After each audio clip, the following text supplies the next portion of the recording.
মাননীয় প্রধানমন্ত্রী তিনি কিছুদিন আগেই একটি আলাপচারিতায় বলেছেন যে তার মেরুদণ্ডের একটি হাড় বাঁকাভাবে জোড়া লেগেছে, কিন্তু তিনি প্রতিশোধ নিতে চান না। এদেশের জাতীয়তাবাদী শক্তির প্রতীক একজন গৃহবধূ থেকে এই দেশের মানুষের এই জাতির প্রয়োজনে রাজনীতির মঞ্চে এসেছিলেন, বাংলাদেশের মানুষকে নেতৃত্ব দিয়েছেন, বাংলাদেশকে বিশ্ব দরবারে তুলে ধরেছিলেন।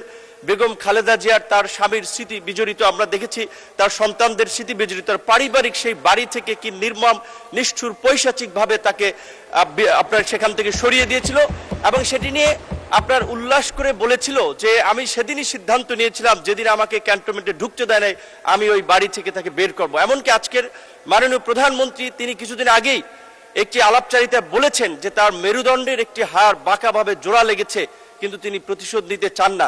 সেম ঘটনা আমাদের অনেকের আছে। মাননীয় প্রধানমন্ত্রী উদারভাবে দেশ চালাচ্ছেন, সংসদে সরকারি দল বিরোধী দল অত্যন্ত কনস্ট্রাকটিভ ডিবেটের মধ্যে দিয়ে বাংলাদেশকে এগিয়ে নিচ্ছেন।